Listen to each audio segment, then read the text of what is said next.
ஆண்டவரும் அருமை இரட்சகராக இயேசு கிறிஸ்துவின் நாமத்தினால் உங்கள் யாவருக்கும் என் அன்பின் வாழ்த்துக்களையும் ஸ்தோத்திரங்களை நான் தெரிவித்துக் கொள்கிறேன். தேவனுடைய பெரிதான கிருபையால் இயேசுவோடு கூட பேசும் வாருங்கள் என்ற இன்னொரு எபிசோடில் உங்களை சந்திப்பதிலே எனக்கு மிகவும் சந்தோஷம். கடந்த நாட்களெல்லாம் ஆண்டவர் நம்மளை பாதுகாத்து வழிநடத்தி கொண்டு வந்திருக்கிறார். இவ்வளோ தூரம் அற்புதங்களை செய்து தீமைக்கெல்லாம் விலகி காத்து நன்மையான பாதைகளிலே நம்மை நடத்தினார். கடந்த இரவு முழுதும் காத்திருக்கிறார். இந்த புதிய நாளை தேவன் நமக்கு தந்திருக்கிறார். எவ்வளோ குறைகள் இருக்கிறது, அவைகளெல்லாம் நிறைவேற்றி ஆண்டவர் நம்மளை உருவாக்கி கொண்டு தான் வருகிறார். அதுக்கு காரணம் அவர் நம்மை மிகவும் நேசிக்கிறவர், நம்மோடு கூட இணைந்து செயல்பட விரும்புகிறவர். அதனாலேயே பரிசுத்த ஆவியானவரை அவர் நம் மத்தியிலே அனுப்பி வைத்தார். பரிசுத்த ஆவியானவர் வரும்போது நீங்கள் பலனடைந்து எனக்கு சாட்சிகளாக இருப்பீர்கள் என்பதை அவர் சொன்னதையும் யோவான் தன்னுடைய சுவிசேஷத்தில் எழுதுகிறதை வேதாகமத்தில் எழுதப்பட்டிருக்கிறது. எனவே இந்த காலையில் இந்த நிகழ்ச்சியை பார்க்கிற நீங்கள் இந்த நாள் முழுவதும் நாம் பிரயாணப்பட்டு முன்னேறி கடந்து போவதற்கு உங்களை நீங்களே தேவ சமூகத்தில் முற்றிலுமாய் அர்ப்பணித்து கொள்ள வேண்டும். ஆண்டவரோடு இணைந்து வாழ வாழ வாழ ஆண்டவர் தம்முடைய மகிமையின் பிரசனத்தை உங்கள் வாழ்க்கையில் விளங்க பண்ணி அற்புதமான பாதையில் தொடர்ந்து வழிநடத்துவதற்கு அவரே சர்வ வல்லமை உள்ள தேவனாக இருக்கிறார். குறைகளெல்லாம் நீக்கி அவர்தான் நிறைவாக்க முடியும். தெளிவான பாதையில் நாம் முன்னேறி கடந்து போக அவர் ஒருவரே நம்மை ஆசீர்வதிக்க முடியும் என்பதை நீங்கள் தெளிவாய் துல்லியமாய் அறிந்து கொள்ள வேண்டும். ஒருவேளை பலவிதமான பாடுகளின் நடுவில் நீங்கள் போய் கொண்டிருந்தாலும், பலவிதமான குடும்ப சூழ்நிலையின் நடுவில் நீங்கள் வாழ்ந்து கொண்டிருந்தாலும், அநேக நெருக்கங்கள் போராட்டங்கள் உங்களை சூழ்ந்திருந்தாலும், இயேசுவை நீங்கள் நோக்கி பார்க்கும்போது அவர் தான் உங்களை விடுவிக்க முடியும். இயேசு தான் உங்களை வழிநடத்த முடியும். எனக்கு உலகத்தில் மனுஷர்களை தேடி அலைகிற கூட்டங்கள் ஏராளமாய் பெருகிவிட்டார்கள். மனிதர்களை தேடி அலைகிற கூட்டங்கள் அங்கே இங்கே போய் இந்த இடத்துக்கு போனால் விடுதலாயிருந்தான், அங்கே இடத்துக்கு போனால் விடுதலாயிருந்தான் அப்படின்னு சொல்லி பலர் விடுதலையை தேடி சுற்றுகிறார்கள். ஆனால் நல்ல தெளிவாய் தெரிந்து கொள்ளுங்கள், இயேசு ஒருவர் தான் விடுவிக்கிறவர். நீங்கள் இருக்கிற ஸ்தலத்திலே அவர் நாமத்தை நீங்கள் நோக்கி கூப்பிடுவீர்கள். ஆனால் உண்மையாகவே உங்கள் விடுதலையாக்கி நடத்துவதற்கு அவர் ஒருவர் உண்மை உள்ள தேவனாயிருக்கிறார். அவர்தான் விடுதலை நாயகன். அவர்தான் குறைகளை நிறைவாக்குகிறவர். அவர்தான் தீமையை நன்மையாய் மாற்றுகிறவர். இல்லாதவைகளை இருக்கிற வண்ணமாய் அழைக்கிறவர்.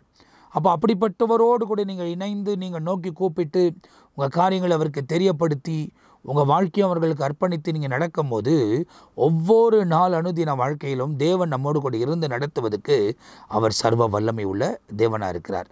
24 மணி நேரமும் அவருடைய கண்கள் நம் மீது நோக்கமாக இருக்கிறது. ஆகையால் தான் இந்த இடத்துல சங்கீதக்காரன் 91ஆம் சங்கீதத்தில், நம்ம எப்போவுமே இந்த 91ஆம் சங்கீதத்தை நிறைய பேர் மனப்பாடமே பண்ணி வச்சுருப்பாங்க.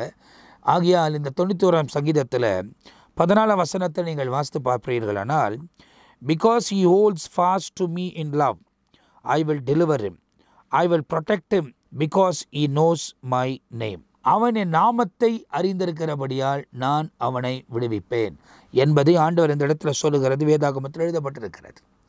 அப்போ இயேசு என்ற நாமத்தை நீ அறிந்து கொள்வாயானால், இயேசு யார் என்பதை தெரிந்து கொண்டு அவர் எப்படிப்பட்டவர், அவர் என்ன போதித்திருக்கிறார், அவர் போதனைகள் என்ன, அந்த போதனைகளுக்கு கேட்டு நீங்கள் செவி கொடுத்து நடக்க ஆரம்பித்து விட்டீர்களானால் உலகத்தில் உள்ள இருள் உங்களை மேற்கொள்ளாது. அவர் நாமத்தை நீங்கள் அறிந்தபடியால் விடுவித்திருக்கிறேன் என்று கர்த்தர் சொல்லியிருக்கிறார். அப்போ நாமத்தை அறிந்து கொள்வது என்பது என்ன? இயேசு என்று சொன்னால் பாதாளம் நடுங்குகிறது, உண்மைதான். இயேசு என்று சொன்னால் சத்துருவின் கிரியைகள் அழிக்கப்படுகிறது, உண்மைதான்.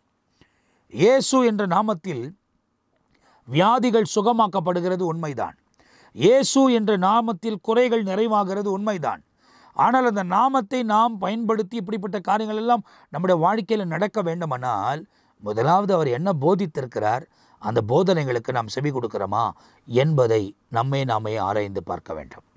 ஏன்னா அவர் போதித்த ஏராளமான போதனைகள் வேதத்தில் எழுதப்பட்டிருக்கிறது.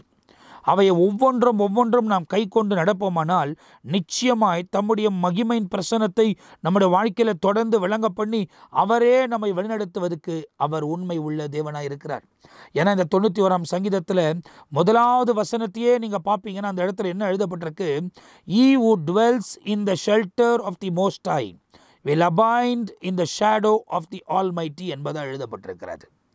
அப்போது அவருடைய அடைக்கலத்துக்குள் இருக்கும்போது சர்வ வல்லமை உள்ளவருடைய நிழலில் தங்குவான் என்பதாக இந்த இடத்துல சொல்லப்பட்டிருக்கிறதை நாம் பார்க்கிறோம். அப்போ சர்வ வல்லவரோடு கூட நாம் இணைந்திருக்கும் போது உலக காரியங்கள் நம்மை ஒருபோதுமும் மேற்கொள்ள முடியாது. இருள் நம்மை மேற்கொள்ள முடியாது. சத்துருவின் கிரியைகள் நம்மை மேற்கொள்ள முடியாது. சாத்தானின் தந்திரங்கள் நம்மை மேற்கொள்ள முடியாது. தெளிவான பாதையில் தொடர்ச்சியாய் முன்னேறி கடந்து போவதற்கு அவரே நமக்கு உதவி செய்ய சர்வ வல்லமை உள்ள தேவனாயிருக்கிறார். நம்ம குறைகளை நீக்கி அவர்தான் நமக்கு நிறைவை தர முடியும். சாத்தானின் சகல தந்திரங்களுக்கு அவர்தான் நம்மை விலகி காக்க முடியும். எல்லா தீமைக்கும் அவர்தான் நம்மை விலகி காத்து அற்புதமான பாதையில் நடத்த முடியும் என்பதை நாம் தெளிவாய் அறிந்து கொள்ள வேண்டும். தேவனோட நடக்கவும் தேவனோட வாழவும் ஒவ்வொரு நாளும் நம்ம ஒப்பு கொடுக்கும் போது உண்மையாகவே அந்த நாள் முழுவதும் நாம் சமாதானத்தோட, சந்தோஷத்தோட, ஆரோக்கியத்தோட, மனமகிழ்ச்சியோடு கூட முன்னேறி கடந்து போவதற்கு தேவன் உதவி செய்கிறார் என்பதில் ஒரு சந்தேகமும் இல்லை. நீங்கள் ஆண்டவரோடு கூட உங்களை இணைத்துக் கொள்ளுங்களேன். ஆண்டவருடைய சமூகத்தில் வாய்களை திறந்து பேசி அர்ப்பணிங்களேன். ஆண்டவரே, இந்த நாள் முழுவதும் என்னை உங்கள் சமூகத்தில் ஒப்பு கொடுக்குறேன், என்னை நீர் பொறுப்படுத்திக் கொள்ளுங்கன்னு சொல்லுங்கள். ஆவியானவர் உதவி செய்வார். அப்போ உங்களுக்கு எதெல்லாம் ஜெயிக்க முடியலையோ ஜெயிப்பதுக்கு ஆவியானவர் உதவி செய்வார். தவறான பாதைகளுக்கெல்லாம் நம்மை விலகி காத்து நன்மையான வழிகளில் தொடர்ந்து முன்னேறி நடந்து போவதற்கு அவர்தான் நமக்கு உதவி செய்து நடத்துவதற்கு உண்மை உள்ள தேவனாக இருக்கிறார். ஆகையால் தான் இந்த சங்கீதத்தில் எழுதப்பட்டிருக்கிற விஷயம் என்ன? I will protect him because he knows my name என்பதாக எழுதப்பட்டிருக்கிறது. அப்போ பாதுகாக்கப்படுவதற்கு ஒரே ஒரு காரணம் என்ன? அவன் என் நாமத்தை அறிந்திருக்கிறாள், ஆகையால் நான் அவனை தப்புவிப்பேன், இல்லை அவனை நான் பாதுகாப்பேன் என்பதை சேனைகளின் கர்த்தர் சொல்லுகிறதை, சங்கீதக்காரன் இங்கு எழுதுகிறதை நாம் துல்லியமாய் பார்க்கிறோம். 90ஆம் சங்கீதத்தையும் அதிகமாய் நாம் வாசிப்பது உண்டு. 91ஆம் சங்கீதத்தையும் அதிகமாய் நாம் வாசிப்பது உண்டு.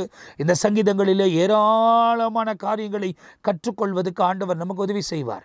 ஆனால் அந்த குறிப்பிட்ட வசனத்தில் ஆண்டவர் இப்படி சொல்லுகிற இந்த வார்த்தை தான் இன்றைக்கு காலையில் உங்களோடு கூட பகிர்ந்து கொள்ள முடியாய், என்னோடு கூட கர்த்தர் ஏவுகிறபடியால் உங்களோடு கூட இந்த வசனங்களை சொல்வதற்கு ஆண்டவர் இரக்கம் பாராட்டுகிறார்.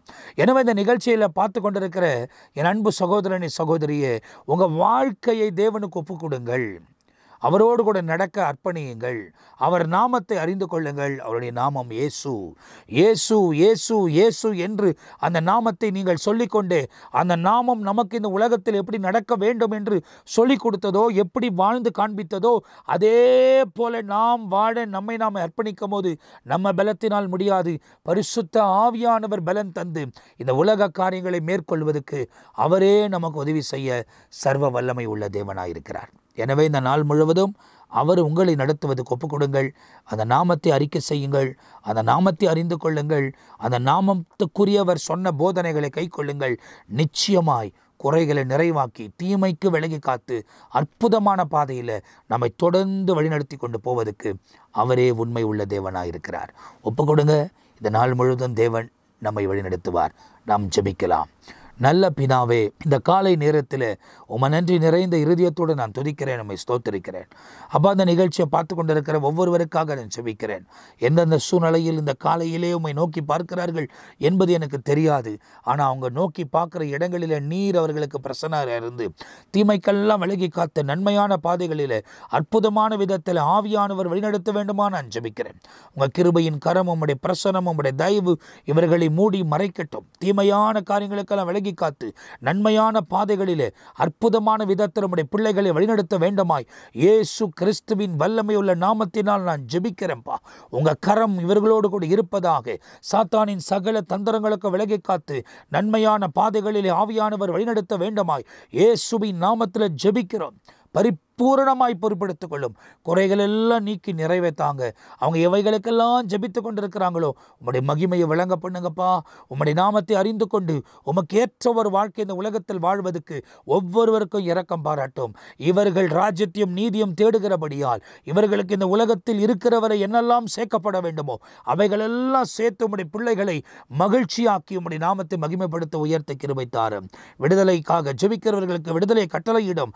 துக்கங்கள் மாற வேண்டும் வேண்டும் என்று ஜெபித்து கொண்டிருக்கிறவங்களுக்கு துக்கங்களை மாறி சந்தோஷமான சூழ்நிலைகளிலே அவங்களை நடத்த வேண்டுமா நான் ஜெபிக்கிறேன். பணக்குறைகள் எல்லாம் நீக்கி நிறைவாக்குங்க. பொருளாதார தேவைகள் எல்லாம் கர்த்தர் சந்திங்க.